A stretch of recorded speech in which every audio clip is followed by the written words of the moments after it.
Hoje a gente vai fundo numa história que parece roteiro de filme, mas é a mais pura realidade do Brasil. A gente está falando sobre como o nosso direito de ir e vir, uma coisa que deveria ser básica, foi basicamente sequestrado. É uma trama, olha, que mistura famílias poderosíssimas, corrupção no governo e até a maior facção criminosa do país, mostrando como o transporte público virou um verdadeiro feudo sobre rodas. E é importante dizer, toda essa análise que a gente vai fazer aqui é baseada num estudo super aprofundado do Código Aberto. Eles são uma mídia independente que vive de doações para fazer esse tipo de jornalismo essencial. Para quem puder e quiser apoiar o trabalho deles, a chave Pix está aí na tela, códigoaberto.net@gmail.com. Fica a dica. Bom, e a nossa história começa com uma crise. Uma crise que escancarou tudo. O que aconteceu em Fortaleza parecia um problema local, sabe?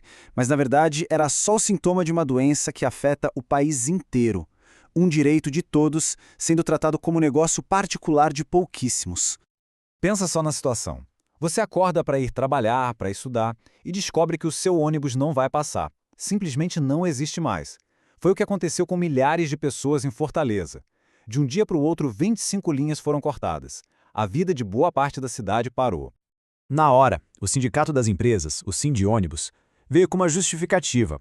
Culpou o desequilíbrio financeiro, a concorrência com os aplicativos, mas, para muita gente, aquilo soou como chantagem pura e simples. Uma forma de pressionar o poder público para conseguir mais dinheiro, sabe? Proteger o próprio negócio.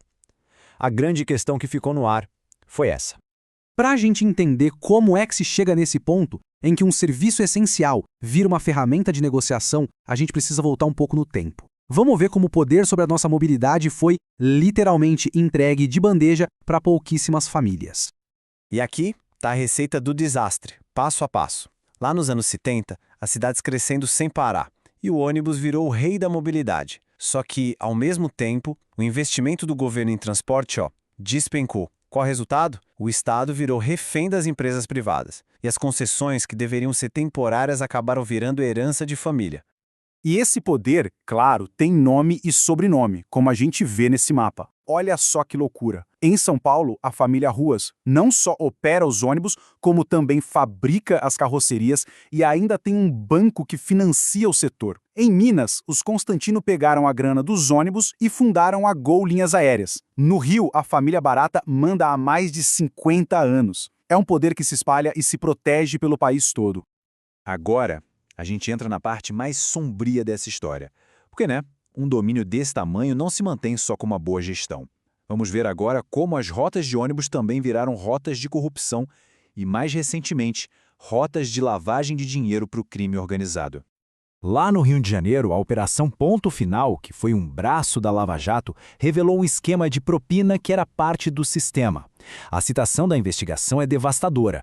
A Federação das Empresas tinha literalmente uma caixinha de mais de 260 milhões de reais só para comprar favores de políticos. E para ter uma ideia da escala dessa corrupção, daquele caixa de 260 milhões, este valor aqui, 122 milhões de reais, teria ido para uma pessoa só, o ex-governador Sérgio Cabral. E tudo isso em troca de quê? De tarifas mais altas e benefícios para as empresas, claro. Pois é, se a corrupção política tradicional já era um problema gigantesco, ela acabou abrindo a porta, escancarando a porteira, na verdade, para um jogador ainda mais perigoso entrar nesse jogo. Em 2024, a Operação Fim da Linha foi um choque para o país. Ela mostrou como o PCC, o primeiro comando da capital, não estava mais só na periferia do crime. A facção se infiltrou, comprou e passou a controlar empresas de ônibus em São Paulo. Objetivo? Lavar o dinheiro do tráfico. E não era uma operaçãozinha qualquer, não. As empresas que estavam sob controle do PCC receberam, pasmem, quase 5,5 bilhões de reais em contratos públicos. Ou seja, o nosso dinheiro, o dinheiro público, que deveria garantir transporte, estava, na prática, financiando e dando uma cara de legalidade para a maior organização criminosa do Brasil. Não, diante desse colapso completo do modelo, o Brasil chegou numa encruzilhada. O sistema que se financia só com a tarifa paga na catraca faliu, não funciona mais. E agora, a gente tem uma escolha fundamental para fazer. Transporte público é uma mercadoria ou é um direito? E os caminhos são totalmente opostos. De um lado tem a turma que defende aprofundar a privatização à mercantilização. Nesse modelo, a lógica é o lucro, e o acesso à cidade vira um privilégio para quem pode pagar. Do outro lado, tem a ideia de tratar o transporte como um direito social, onde a prioridade é a necessidade das pessoas. E a proposta central aqui é radical, mas está ganhando força. Tarifa zero. Pois é, por muito tempo falar em tarifa zero soava como uma utopia, uma viagem, né? Mas hoje, com o sistema quebrado, essa proposta se tornou a principal alternativa no debate nacional. Inclusive, está sendo estudada pelo governo federal como uma saída real para a crise. Tá, mas e a grana para bancar isso tudo, né? De onde vem?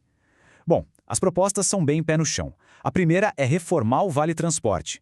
A ideia é que a contribuição das empresas vá para um grande fundo de mobilidade.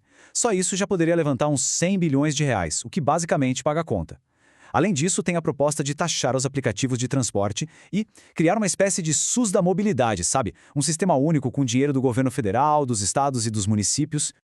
E o mais impressionante não é nem o custo, mas o retorno.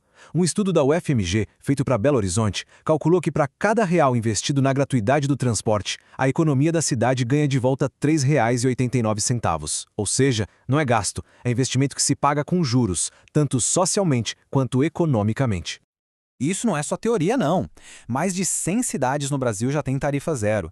E os resultados são muito claros. O número de passageiros aumenta muito, o comércio local vende mais, a desigualdade de acesso à cidade diminui e, para as famílias mais pobres, é um alívio direto no orçamento no fim do mês. No final das contas, a ideia toda é bem resumida nesta frase. Tarifa zero não é só sobre transporte. É uma ferramenta poderosa para a gente redesenhar as nossas cidades para que elas sejam mais justas, mais democráticas e, finalmente, acessíveis de verdade para todo mundo. E a gente termina com a pergunta que está no centro de todo esse debate. Depois de ver como o sistema atual foi sequestrado pelo lucro e até pelo crime, a questão que a gente, como sociedade, precisa responder é essa. O nosso direito de acessar, de viver a nossa própria cidade, deveria mesmo ter uma catraca no meio do caminho?